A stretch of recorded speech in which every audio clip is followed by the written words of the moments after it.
Beleza, pessoal? Vamos aprender uma coisa nova agora em CSS. E como de costume, eu já montei um documento HTML básico aqui no Sublime Text, tá? Eu criei aqui esse div com ID box e dentro dele eu criei dois divs, um com ID filho e outro com ID filho 2. E já também criei uma folha de estilo, já dei algumas definições aqui, ó, para o body dei uma altura de 1000 pixels para criar uma barra de rolagem para mim. Eu criei aqui, ó, uma definição para o box, uma para o filho e uma outra para o filho 2. O resultado é esse aqui que a gente vê no navegador. E a primeira coisa que eu vou mostrar para vocês é um detalhe com relação ao float que a gente precisa saber. Então, por exemplo, eu vou vir aqui, vou selecionar meu box, né, meu ID box, porém vou selecionar os divs que são filho dele. E vou dar aqui um float left, vou dar um Ctrl S, eu venho aqui F5. Então veja o que aconteceu, né? Os meus divs filhos, eles receberam float, estão flutuando à esquerda e ficaram um do lado do outro. E eles couberam perfeitamente aqui dentro. Por quê? Se nós repararmos bem, um filho aqui tem 300 pixels de largura e o outro tem 300 pixels também. E o box, que é o elemento pai, tem 600 pixels de largura. Somando 300 com 300 dá 600, coube perfeitamente. Mas, se eu vier aqui por aqui 301 em um deles, o total vai dar 601, portanto não vai caber aqui no box. Olha só, F5, não coube, por isso ele foi jogado para baixo. Tá? Isso é um detalhe interessante. Outra coisa é o seguinte, vou voltar aqui para 300, Ctrl S, F5, voltou ao normal. Se, por exemplo, em um dos filhos aqui eu definir um border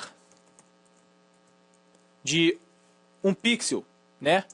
Solid, black, vou dar um Ctrl S, olha o que acontece. F5. Não coube também. Por quê? Porque a borda, ele altera as dimensões do elemento. Então eu dei uma borda de 1 pixel, então aumentou 1 pixel para cima, para a direita, para baixo e 1 pixel para a esquerda. A esquerda e a direita alteram a largura.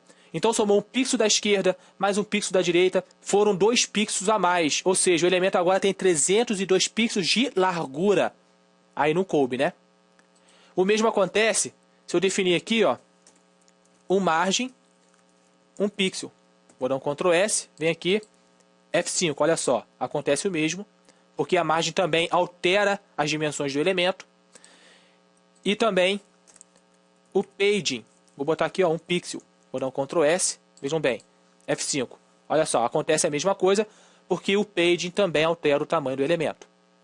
Eu vou tirar aqui o paging, vou dar um Ctrl S, F5, vejam só, voltou ao normal. Inclusive vou tirar aqui essa declaração float. Vou dar um Ctrl S, vem aqui, F5. Agora, pessoal, vamos trabalhar com um atributo chamado position. Vamos trabalhar com o posicionamento dos elementos.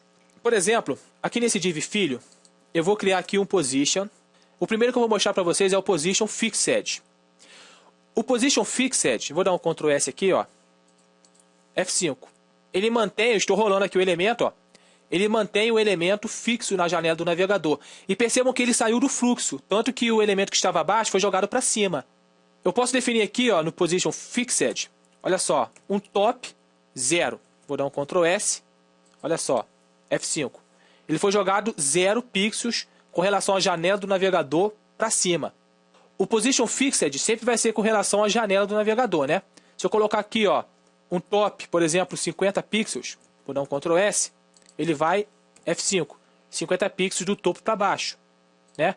Eu posso definir aqui também o bottom, por exemplo, 0 pixels, vou dar um Ctrl S, ele vai ser jogado, ó, F5, 0 pixels na janela do navegador, para baixo, né?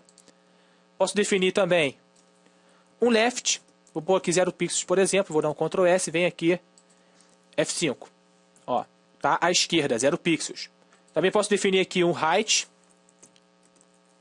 0 pixels, vou dar um Ctrl S, vem aqui, F5, ó, foi para a direita, 0 pixels, né? É claro, o default a gente sabe, se a gente não definir nenhuma direção, tipo top, left, right, bottom, ele vai ficar onde o elemento foi criado, né?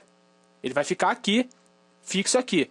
Então é bom sempre a gente definir aqui, por exemplo, um top para ele, vou dar aqui um top de 50 pixels e um left de 400 pixels, por exemplo. Opa, 400 pixels. Vou dar um Ctrl S. Vou vir aqui, F5. Olha só. Ele está posicionado com relação à janela do navegador, 50 pixels do topo e 400 pixels da esquerda para a direita. Aí.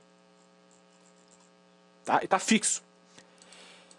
Um outro position também é o position relative. Vou dar um Ctrl S. Olha só o que acontece. Vou dar um F5. Ele mudou. O que aconteceu aqui? Vamos resetar aqui, vamos tirar essas declarações de top left. Vou dar um Ctrl S. Vou dar um F5. Aqui está a posição original do meu elemento, né?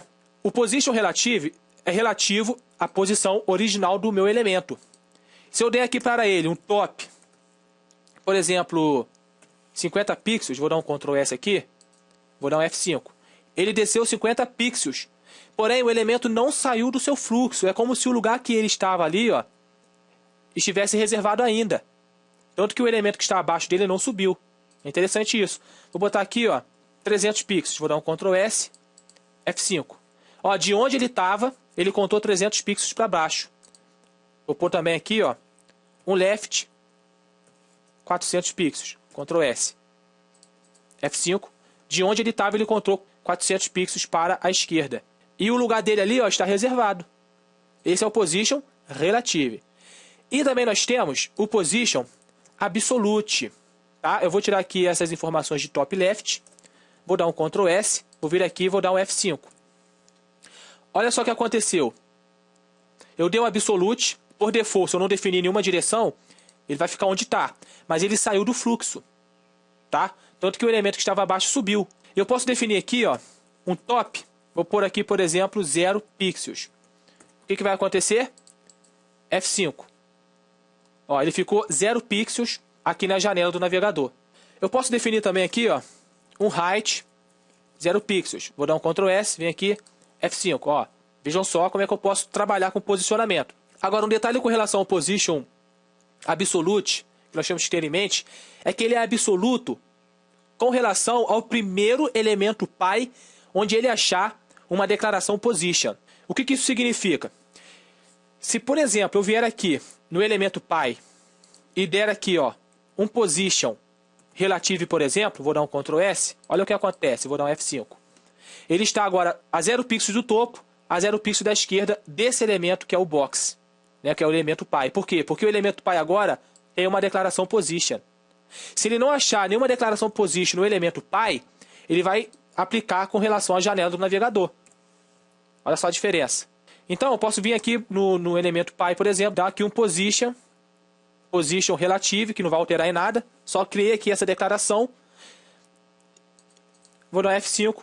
E aqui dentro do meu box, do elemento pi, eu posso agora posicionar o elemento filho à vontade. Eu venho aqui, ó, por exemplo, vou dar aqui um topo de 50 pixels, né? E vou pôr aqui agora um left de 60 pixels. Vou dar um Ctrl S, vem aqui, F5. Olha só. Ele sai do fluxo, né? Aí nesse outro div, nesse div azul, com id filho 2, eu posso definir aqui, ó, um position absolute nele. Por exemplo, top 70 pixels, left 80 pixels. Vou dar um Ctrl S aqui, vou vir aqui F5. Olha o que aconteceu. Esse meu div azul, que está com id filho 2, recebeu aqueles posicionamentos também, saiu do fluxo e entrou no fluxo do position, né? Aí percebam que ele está sempre na frente do meu outro div, que é o div com id filho, é esse div verde. Ele está na frente. Por que ele está na frente? Porque aqui no fluxo do HTML, ele é o último a ser criado. E o último a ser criado sempre vai ficar na frente. Mas eu posso também ter controle sobre isso, por meio de um atributo chamado, vou criar aqui, ó, ZIndex. Todos eles têm o ZIndex 0, né? Que é o padrão. Os dois têm aqui o ZIndex 0. Eu vou botar aqui ZIndex 0 também. Esse é o default. Vou dar um Ctrl S, F5, não alterou em nada. Mas, por exemplo, aqui nesse id filho, eu vou dar o ZIndex 1. Vou dar um Ctrl S. Vejam só, vou dar um F5. Perceberam? Agora, esse meu div aqui com id filho está na frente. Isso nos ensina o quê? Nos ensina que quanto maior for o ZIndex, mais à frente estará o nosso elemento. Ok?